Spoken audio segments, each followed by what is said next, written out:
نحمده ونصلي على رسوله الكريم اما بعد فاعوذ بالله من الشيطان الرجيم بسم الله الرحمن الرحيم رب اشرح لي صدري ويسر لي امري واحلل عقدة من لساني يفقهوا قولي۔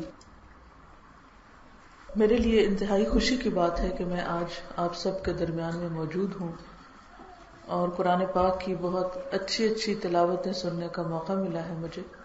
میں اندر جب بیٹھی تھی تو آپ سب کی آوازیں، خاص طور پر جو بھی قاریات پڑھ رہی تھیں وہ میں سن رہی تھی۔ اللہ تعالیٰ آپ سب کے علم اور عمل میں برکت ڈالے اور ہم سب کو ان کاموں کی توفیق عطا فرمائے جو اللہ کی رضا کا سبب ہوں۔ اللہ تعالیٰ کا یہ ہم سب پر بہت بڑا احسان ہے کہ اس نے ہمیں قرآن کی محبت دی ہے۔ ہمیں اس محبت اور اس نعمت کی قدر کرنا ہے، اس پر شکر ادا کرنا ہے، اور جس قدر ہم شکر ادا کریں گے اللہ تعالیٰ اور زیادہ نعمت عطا فرمائے گا۔ قرآن مجید ایک ایسا سمندر ہے کہ جس کا کوئی کنارہ نہیں۔ آپ اس میں جتنا بھی غور و خوض کریں، جتنا بھی اس کو پڑھتے جائیں، کبھی بھی یہ دعویٰ نہیں کر سکتے کہ ہم نے اس کا حق ادا کر دیا یا ہم نے اس کو پوری طرح پا لیا۔ اس لیے دوسرے علوم کے برعکس قرآن مجید کا طالب علم مرتے دم تک طالب علم ہی رہتا ہے اور رہنا چاہیے، اور اس کی اس طلب میں کبھی بھی کمی نہیں آنی چاہیے۔ اسے کبھی بھی یہ نہیں سمجھنا چاہیے کہ میں نے کام مکمل کر لیا یا میرا کام ختم ہو گیا۔ اس لیے جن بچیوں نے آج قرآن مجید مکمل کیا ہے ان سب کو میں دل کی انتہائی گہرائیوں سے مبارکباد دیتی ہوں، اور اس کے ساتھ ساتھ ان کو یہ نصیحت کرتی ہوں کہ وہ صاحب قرآن ہونے کا حق ادا کریں اور اس کے ساتھ مرتے دم تک تعلق مضبوط رکھیں، اور جب قیامت کے دن اٹھائی جائیں تو قرآن والوں میں سے اٹھائی جائیں جن کے لیے یہ پکارا جائے پڑھتے جاؤ اور چڑھتے جاؤ۔ تمہاری آخری منزل یعنی بلندیوں میں آخری منزل وہ ہے جہاں تم آخری آیت مکمل کرو گے، اور یہ بھی کہ جس طرح تم دنیا میں پڑھتے تھے اسی طرح اب پڑھو۔ تو دنیا میں جتنا بھی زیادہ بہترین طریقے سے ہم اس کو پڑھ سکیں اور ٹھہر ٹھہر کے پڑھیں، ترتیل کے ساتھ، ورتل القرآن ترتیلا، اور تحسین کے ساتھ یعنی خوبصورت انداز میں، بہترین آواز کے ساتھ، اور منزل اور ٹارگٹ ہمارا کیا ہو کہ یہ میں اس دن کے لیے پڑھ رہا ہوں، میرا آخری سبق اس دن ہے، آج نہیں۔ آج تو صرف ایک منزل کی تکمیل ہوئی، ایک درجہ چڑھے ہیں آپ، ایک حصہ پایا ہے، لیکن اصل حصہ تو وہاں ملنے والا ہے۔ اصل تکمیل کا دن وہ ہوگا جب آپ واقعی اپنی منزل کو پا لیں گے، اور اس کے لیے ابھی بہت ساری جد و جہد کرنی، بہت محنت کرنی۔ عام طور پر جب ہمیں قرآن مجید کا ایک حصہ مل جاتا ہے تو ہم سمجھتے ہیں کہ اب بس کام پورا ہو گیا۔ اسی لیے بہت سے ناظرہ پڑھنے والے جس دن ختم قرآن ہوتا ہے اس دن جب قرآن بند کرتے ہیں تو پھر ساری زندگی نہیں کھولتے، کیونکہ ٹھپا لگ چکا ہے کہ ہم پڑھ چکے ہیں۔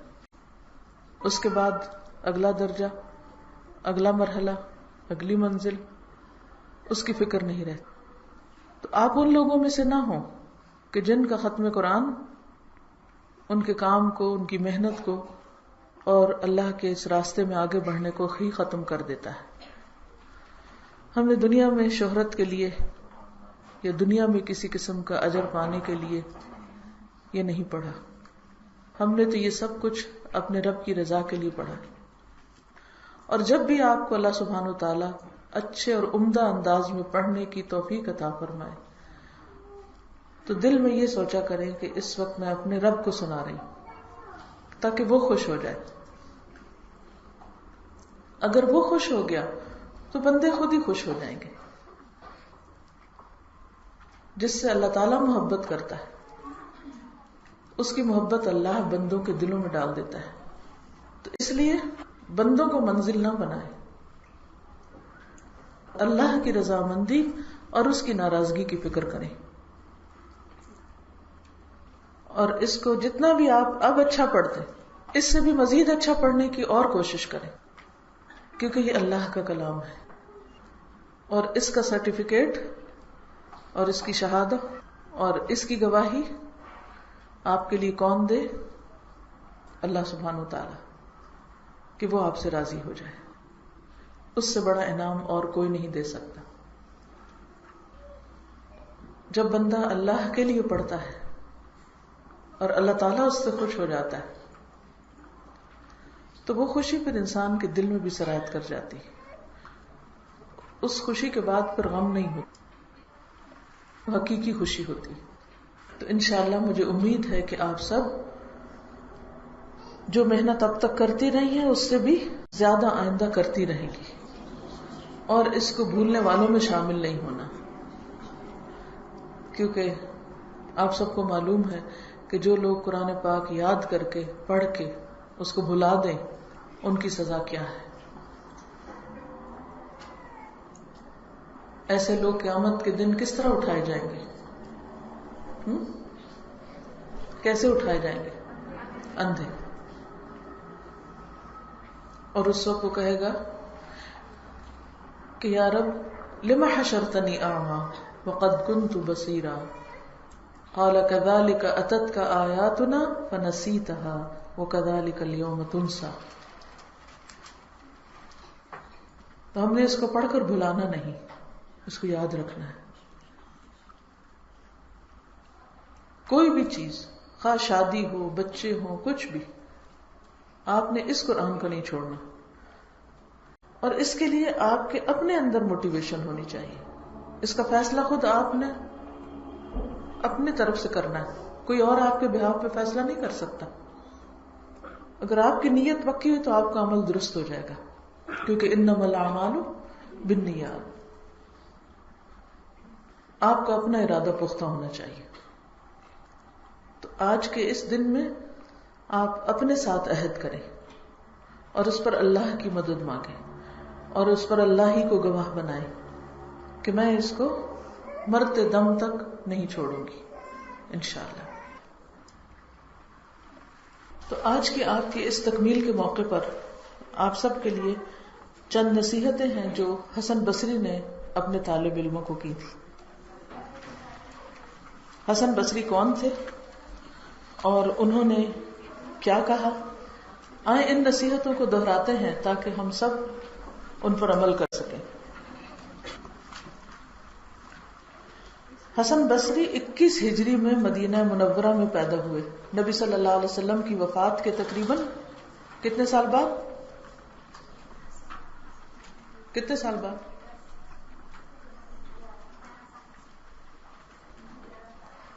سال بعد. آپ کی والدہ ام المؤمنین حضرت ام سلمہ کی کنیز خیرہ تھی. یعنی آپ کی والدہ خیرہ ان کا نام تھا، وہ ام المؤمنین حضرت ام سلمہ کی کنیز تھی. حضرت ام سلمہ نے ہی ان کا نام حسن رکھا تھا. ام سلمہ کون تھی؟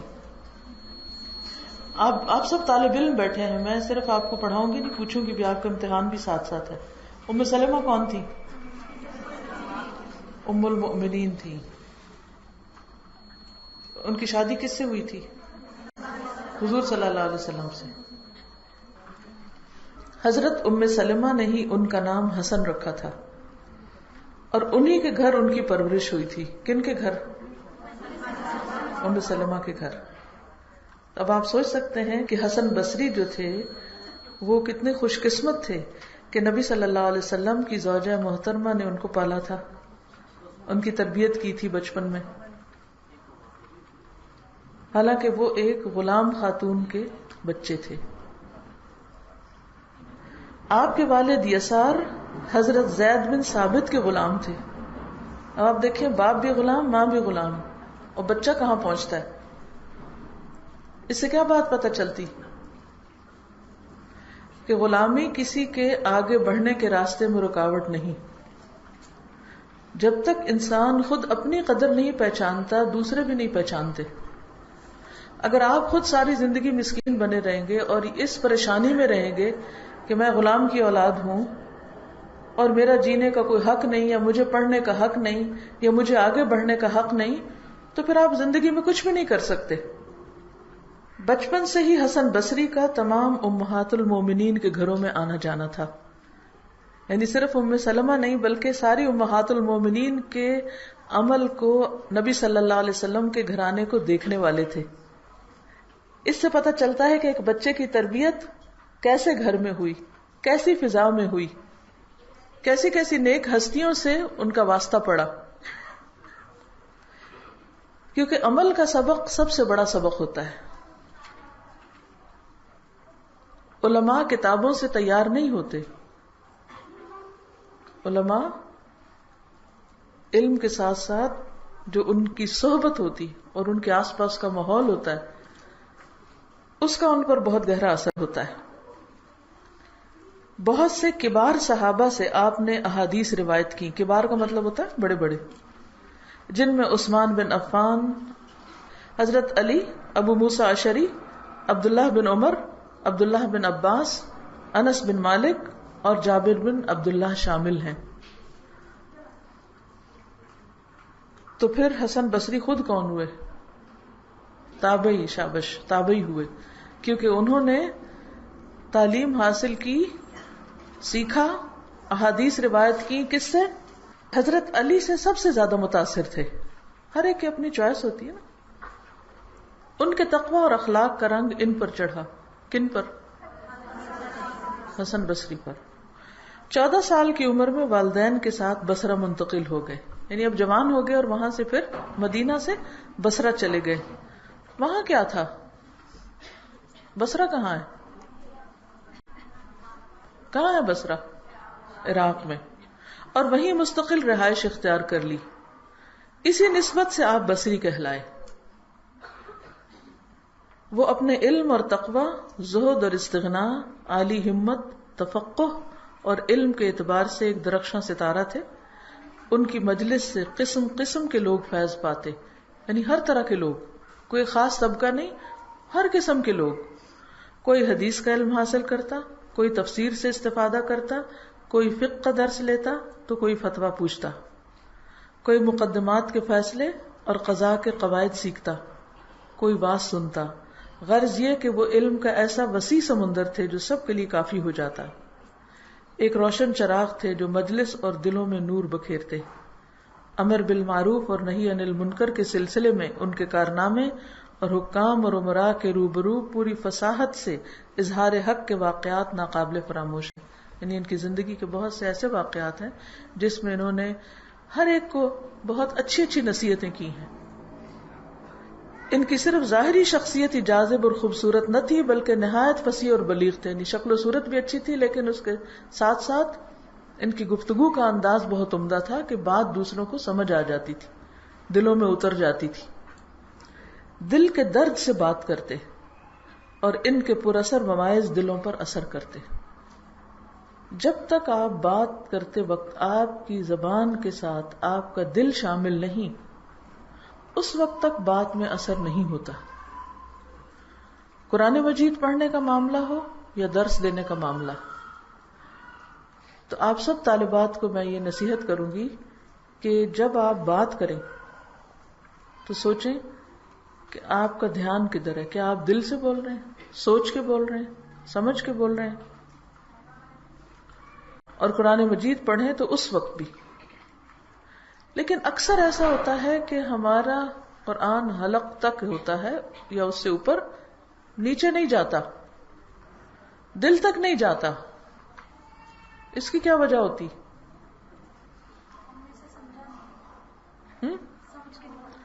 بہت سے لوگ ترجمہ بھی جانتے ہیں، سمجھے ہوئے بھی ہوتے ہیں، پھر بھی اندر نہیں بات اتری بھی ہوتی. کیوں؟ زبان اور دل کا فاصلہ بہت تھوڑا ہے. آپ دیکھیں نا، دل یہاں ہے اور یہاں زبان ہے، ایک بالشت بھی نہیں ہے اگر دیکھا جائے تو. لیکن بعض اوقات یہ فاصلہ سب سے بڑا فاصلہ ہوتا ہے. جتنا یہ فاصلہ کم ہوگا اتنی ہی بات پر اثر ہوگی.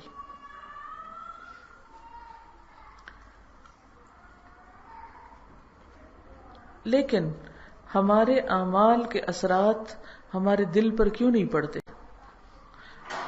ہمارا اپنا دل ہی اس سے متاثر کیوں نہیں ہوتا؟ اس کی کیا بنیادی وجہ ہوتی؟ اس کی وجہ یہ ہوتی ہے کہ ہمارا دل کہیں اور محو ہوتا ہے، کہیں اور مشغول ہوتا ہے. دل توجہ نہیں کرتا. مثلا ہم نماز پڑھ رہے ہوتے ہیں، دل کہاں ہوتا ہے؟ قرآن پڑھ رہے ہوتے ہیں، دل کہاں ہوتا ہے؟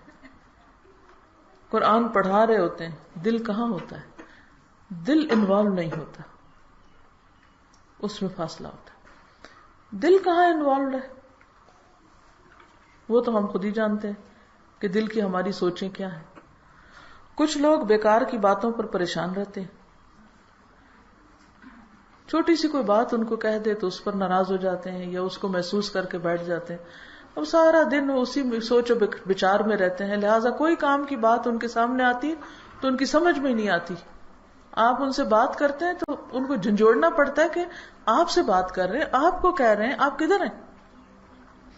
وہ ایبسنٹ مائنڈیڈ ہوتے ہیں، غیر حاضر ہوتے ہیں. کیوں؟ کیونکہ ان کا دل مشغول ہے کس میں؟ اپنے آپ میں، اپنی ذات میں. قرآن میں مشغول نہیں ہے، اللہ کی بات میں مشغول نہیں ہے. کیونکہ اپنے سے دھیان ہٹے گا تو کہیں اللہ کی طرف جائے گا نا. پھر کبھی خود پسندی ہوتی ہے اس میں، کبھی تکبر ہوتا ہے، کبھی کسی کے لیے بغض ہوتا ہے، اناد ہوتا ہے، کبھی کوئی غم پالا ہوا ہوتا ہے، کبھی کوئی حسد ہوتا ہے. تو اس کا کیا نتیجہ ہوتا ہے؟ جب اپنی ذات سے نکلتے ہیں تو دوسروں میں جا پھنستے ہیں. دوسروں میں جا پھنستے ہیں. وہ کیا کر رہے ہیں، وہ ہمیں کیا سمجھتے ہیں، وہ ہمیں کیا کہتے ہیں. اچھا اس کا نتیجہ کیا ہوتا ہے پھر؟ سارا وقت اوروں کے بارے میں سوچتے رہتے، اس نے مجھے یہ کہہ دیا، اس نے یہ کر دیا، وہ ایسا کیوں کرتا ہے، وہ ویسا کیوں کرتا ہے، وہ بڑا ظالم ہے، وہ بڑا فلاں ہے. ہر وقت دوسروں کی باتیں سوچتے ہیں، اور پھر جو کوئی ملے اس سے وہ دوسروں کی باتیں شروع کر دیتے ہیں. ہر وقت بیکار کے دوسروں کی ذات پہ تبصرے. نتیجتاً کیا ہوتا ہے؟ چغلی، غیبت، بہتان تراشی، لغو گفتگو، فضول کی باتیں، طولانی باتیں، بیکار کی باتیں. اب وہ سارا کچرا جو ہوتا ہے وہ پھر دل پہ ہی پڑ رہا ہوتا ہے، جو ہم بول رہے ہوتے ہیں وہ واپس آ جاتا ہے. اب جب ایسے دل کے اندر جس میں ایک طرف اپنی ذات گھسی ہوئی ہے، تکبر ہے، غرور ہے، انا ہے، خود پرستی ہے، خود پسندی ہے، اور دوسری طرف لوگوں سے شکوے شکایتیں گھسے ہوئے ہیں، اب جب ایسے دل کے اوپر قرآن کی بارش پڑے گی وہ کہاں جائے گی؟ کیا ہوگا؟ وہ اندر جذب ہوگی، بہ جائے گی. دل سخت ہے، اس لیے لوگوں کے اوپر اثر ہی نہیں ہوتا قرآن کا. نہ ان کی آنکھیں نم ہوتی ہیں قرآن سن کے، نہ ان کے دلوں پہ کوئی اثر ہوتا ہے، نہ ان کی روح بیدار ہوتی ہے، نہ ان کی توجہ پھر ہوتی ہے، نہ ان کا دھیان ہوتا ہے. لہذا عمل ہی نہیں بدلتا، کیونکہ جو بات دل پہ جائے گی تو پھر یہ عمل بدلے گی نا. تو اس لیے بہت ضروری ہے کہ ہم خود اپنے آپ سے باہر نکلیں اور بندوں سے باہر نکلیں، تب ہماری نگاہیں اوپر جائیں گی اور ہم اللہ ہی کے لیے خالص ہوں گے. ابھی جو آخری سبق میں آپ پڑھ رہے تھے نا، وَنَحْنُ لَهُ مُخْلِصُونَ، یہ اس کے لیے خالص ہونا کوئی عام بات نہیں، معمولی بات نہیں. یہ جو بڑی ہستیاں جن کو ہم کہتے ہیں اور جن کے اوپر اللہ نے انعام کیا اور جو بڑے کامیاب لوگ تھے، ان کا حال یہ تھا کہ انہوں نے سب سے پہلے اپنی ذات پہ کام کیا، اپنے عیب دیکھے، اپنی غلطیوں کو پہچانا اور اس کی اصلاح کی. اور اس کے لیے کڑوی سے کڑوی دوائی کھانی پڑی تو وہ بھی کھائی. کڑوی دوائیاں کون سی ہوتی ہیں؟ کسی کے نصیحت کی دوائی کڑوی لگتی ہے. اپنی غلطی کا احساس کرنا تکلیف دہ ہوتا ہے، تو جب تک انسان وہ نہیں کھاتا تو پھر شفا بھی نہیں ہوتی. امام غزالی نے احیاء العلوم میں لکھا ہے کہ حسن بصری کا کلام انبیاء کے طرز کلام سے مناسبت رکھتا تھا اور ان کا طرز زندگی صحابہ کرام کے طرز زندگی سے بہت مشابہ تھا. آپ کی وفات سے قبل بصرہ کے ایک شخص نے اپنا خواب ابن سیرین کو سنایا، وہ بھی تابعی تھے، جو خوابوں کی بہترین تعبیر کرتے تھے، کہ آسمان سے ایک پرندہ آیا اور بصرہ کی مسجد کا سب سے خوبصورت پتھر اپنی چونچ میں اٹھا کے لے گیا۔ یہ سن کر ابن سیرین نے کہا کہ حسن بصری جیسا صاحب علم و عمل جلد بصرہ سے دار فانی کو کوچ کر جائے گا، یعنی وفات ہو جائے گی، لہذا کچھ ہی دنوں بعد وہ دنیا سے رخصت ہو گئے۔ 60 سال کی طویل مدت انہوں نے دعوت و اصلاح میں گزاری، کئی نفوس کو ان کی وجہ سے ایمان کی حلاوت نصیب ہوئی، اور بکثرت لوگ ان کی تقریروں اور مجلسوں میں شامل ہو کر تائب ہوئے، انہوں نے توبہ کی اپنے گناہوں سے اور درست دین کو اپنایا۔ عوام بن حوشب کہتے ہیں حسن بصری نے 60 برس تک اپنی قوم میں وہ کام کیا جو انبیاء کرام اپنی امتوں میں کرتے تھے، کیونکہ علماء جو ہوتے ہیں وہ انبیاء کے وارث ہوتے ہیں۔ جب انبیاء چلے جاتے ہیں تو بعد میں وہ کام کون کرتا ہے؟ علماء کرتے ہیں۔ تو حسن بصری ان لوگوں میں سے تھے جنہوں نے اس وراثت کا حق ادا کیا۔ 1 رجب 110 ہجری جمعرات اور جمعہ کے درمیانی شب حسن بصری نے اپنے رب کی صدا پہ لبیک کہتے ہوئے اپنی جان آفرین کے سپرد کی۔ انا للہ و انا الیہ راجعون۔ حسن بصری کا خط ایک طالب علم کے نام۔ تو جیسے میں نے شروع میں عرض کی تھی کہ ہم سب کو کیا کرنا ہے؟ ساری زندگی طالب علم رہنا۔ طالب کون ہوتا ہے؟ چاہنے والا۔ تو ہماری چاہت کیا رہے؟ رب زدنی علما۔ یا طالب العلم سلام علیک و بعد۔ اے طالب علم، علم یاد کرو اور اس کی نگہبانی کرو، کیونکہ علم بھولنا اس کی آفت ہے اور باہمی مذاکرہ اس کی زندگی ہے۔ اگر بھولنے کی بیماری نہ ہوتی تو علماء بہت زیادہ ہوتے۔ اب قرآن مجید کا بھی کیا ہوتا ہے، ایک دفعہ یاد کرنے کے بعد پھر بھولنے لگتا ہے، تو پھر اس کو یاد رکھنا پڑتا ہے نا، بار بار پڑھنا پڑتا ہے۔ تو مذاکرہ یعنی بار بار اس کا ذکر کرنا، باہم دوسروں کے ساتھ مل کے سننا سنانا، ڈسکشن کرنا، یہ علم کا زندہ کرنا ہے۔ قرآن کے ساتھ تعلق کو اپنے اوپر لازم کر لو۔ اللہ کی قسم، اگر تم قرآن پڑھنے کے ساتھ ساتھ اس پر ایمان بھی لے آؤ تو دنیا کے معاملے میں تمہیں بہت غم آئیں گے اور تم بہت زیادہ خوف زدہ رہو گے۔ مزید یہ کہ دنیا میں بہت رویا کرو گے، اور اسی میں بہتری ہے، کیونکہ جب قرآن سمجھ میں آنے لگتا ہے تو انسان کا دل بہت نرم ہو جاتا ہے، اور پھر انسان کو اللہ سے ڈر لگنے لگتا ہے۔ یہ جو ہے نا تم خوف زدہ رہو گے، اس کا مطلب نہیں کہ کسی بم دھماکے سے خوف زدہ رہو گے، اس کا مطلب یہ ہے کہ تمہارے دل میں اللہ کا ڈر ہوگا، اور دنیا میں رویا کرو گے، کیونکہ ایسے لوگ ان کا دل دنیا میں پھر لگتا نہیں، اور اسی میں بہتری ہے۔ ہوش، اے طالب علم ہوش میں آؤ۔ اچھی روایات جا چکی ہیں اور بری روایات باقی رہ گئی ہیں، اور مسلمانوں میں سے جو بھی موجود ہیں غمگین اور پریشان ہیں۔ ابھی حسن بصری کا دور ہے، نبی صلی اللہ علیہ وسلم کی وفات کو ابھی کچھ ہی سال ہوئے ہیں، تو اس وقت وہ کہہ رہے ہیں کہ اب مسلمان غمگین اور پریشان ہیں، کیونکہ حضرت عمر کی وفات کے بعد فتنوں کا دور آ گیا تھا، مسلمانوں میں ہی باہم لڑائیاں جھگڑے شروع ہو گئے تھے۔ اے لڑکے، تم پر افسوس، کیا تم درہم و دینار کی تلاش میں ہو؟ یعنی تم طالب علم ہو نہ کہ طالب دینار۔ درہم و دینار تو برے دوست ہیں، یہ تم سے ضائع ہو جائیں گے مگر تجھے کوئی فائدہ نہ دیں گے۔ مومن صبح شام مغموم رہتا ہے، مگر وہ اس حال میں بھی یقین کے ساتھ رہتا ہے، اسے اتنی خوراک کافی ہے جو بکری کے چھوٹے بچے کو کافی ہو، مٹھی بھر کھجور اور چلو بھر پانی۔ یعنی بہت زیادہ مال کمانے کی حرص تمہیں نہ ہو، کیونکہ تمہاری ضروریات مختصر ہیں۔ دنیا کیا ہے؟ موت نے دنیا کو رسوا کر دیا کہ کسی سمجھدار شخص کی خوشی چھوڑی ہی نہیں۔ یعنی موت ایسی چیز ہے کہ جو دنیا کی ساری رونقیں اور ساری خوشیاں سب ختم کر کے رکھ دیتی۔ اگر انسان بہت کچھ بھی کما لے بہت بڑا گھر بھی بنا لے اور طرح طرح کی نعمتیں لا کے رکھ دے، ایک موت کا جھٹکا کافی ہے سب کچھ چھیننے کے لیے. تو عقل مند وہ ہے جو اپنی آخرت کے لیے جمع کراتا رہے.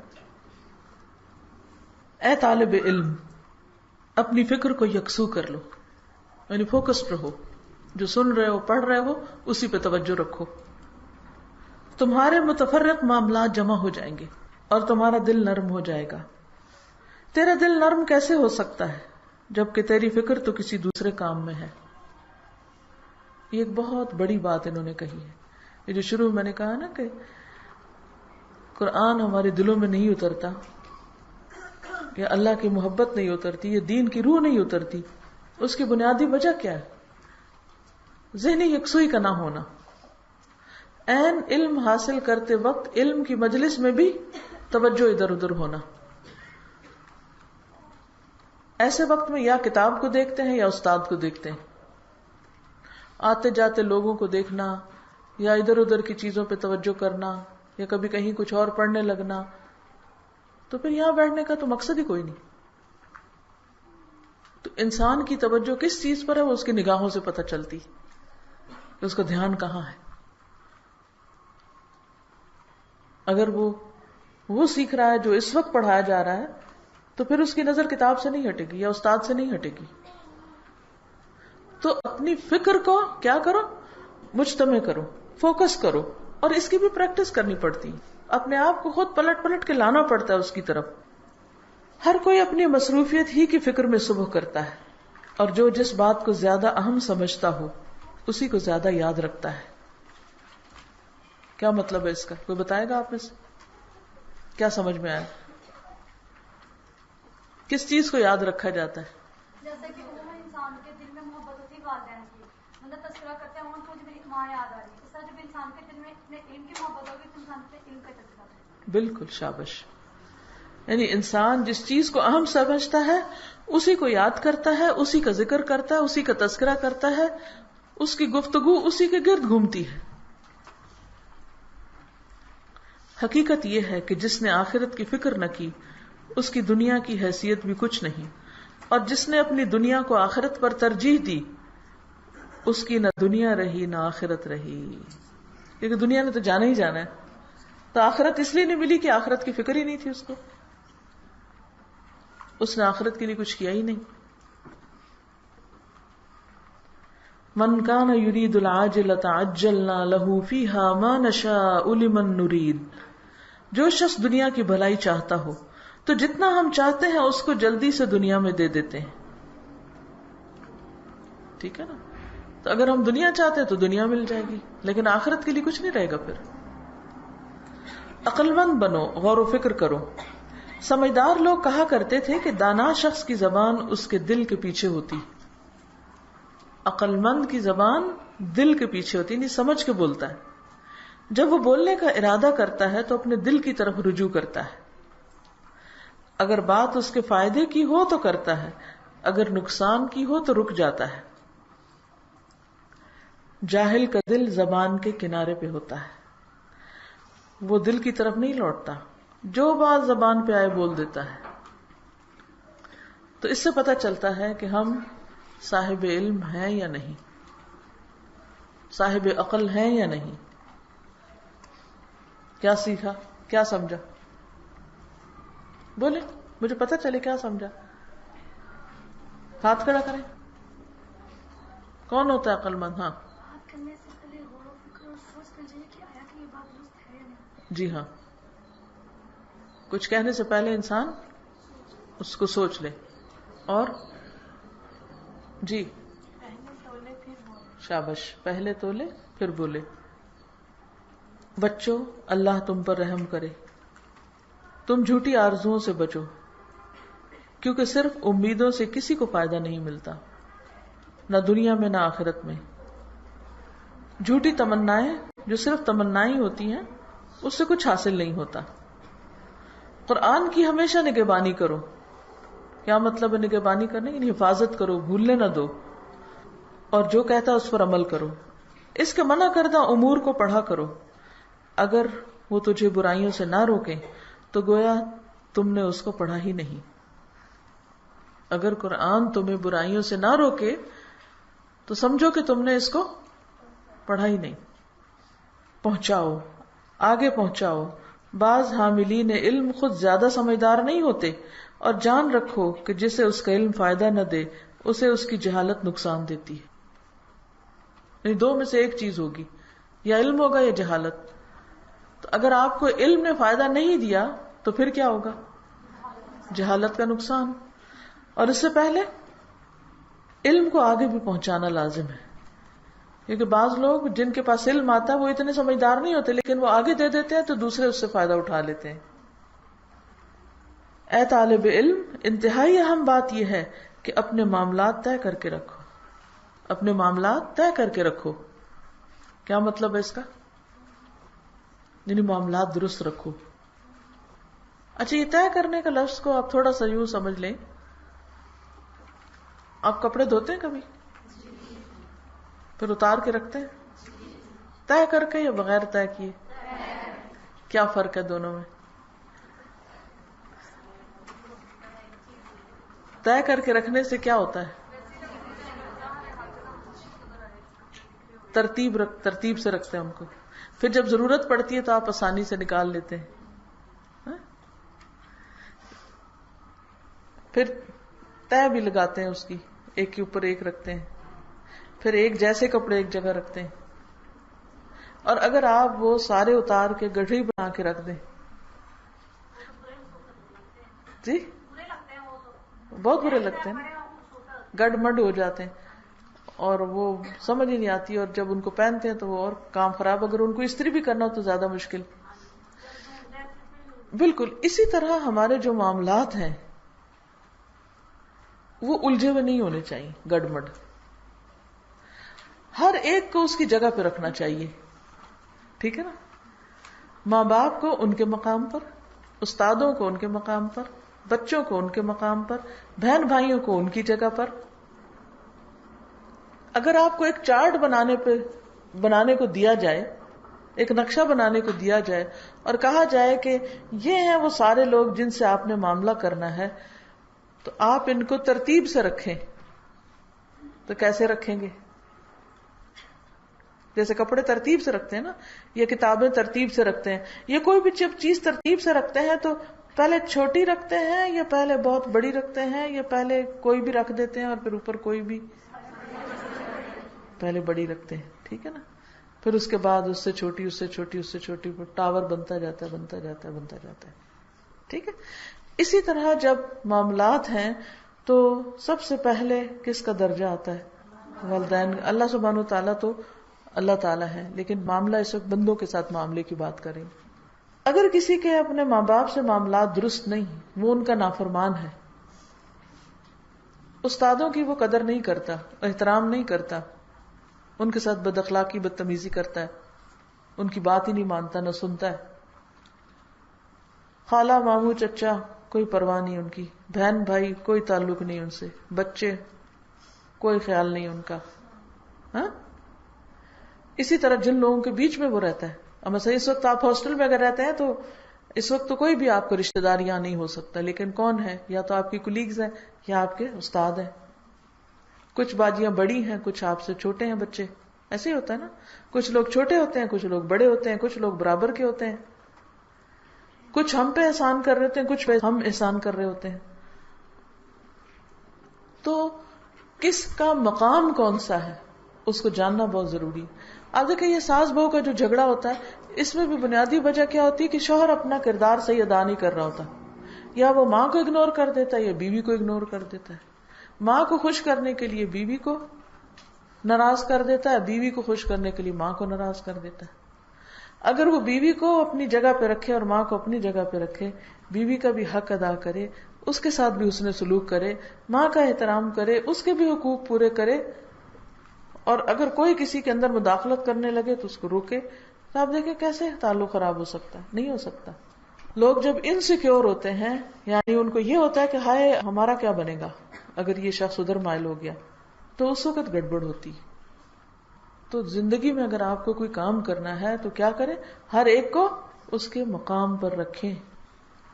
تو بہت سی چیزیں خود بخود درست ہو جائیں گی، بہت سی الجھنیں ختم ہو جائیں گی، اور پھر آپ کچھ کر سکیں گے. خبردار، یقیناً اللہ تعالیٰ جب کسی بندے سے بھلائی کا ارادہ کرتا ہے تو اس کے دل کو غنی اور بے پرواہ کر دیتا ہے، یعنی لالچ ختم ہو جاتی ہے اس کی، اور اس کی تمام اشیاء کو محفوظ رکھتا ہے. اور جب اللہ تعالیٰ کسی سے برائی کا ارادہ کرے تو فقیری اس کے سامنے رکھ دیتا ہے، اس کی آنکھوں سے محتاجی جاتی نہیں، اس کا لالچ ختم ہوتا ہی نہیں، اور اس کے معاملات کو منتشر کر دیتا ہے. وَكَانَ أَمْرُهُ فُرُطًا، کہیں بھی پورا نہیں پڑتا، وہ کچھ بھی نہیں ہو پاتا اس سے.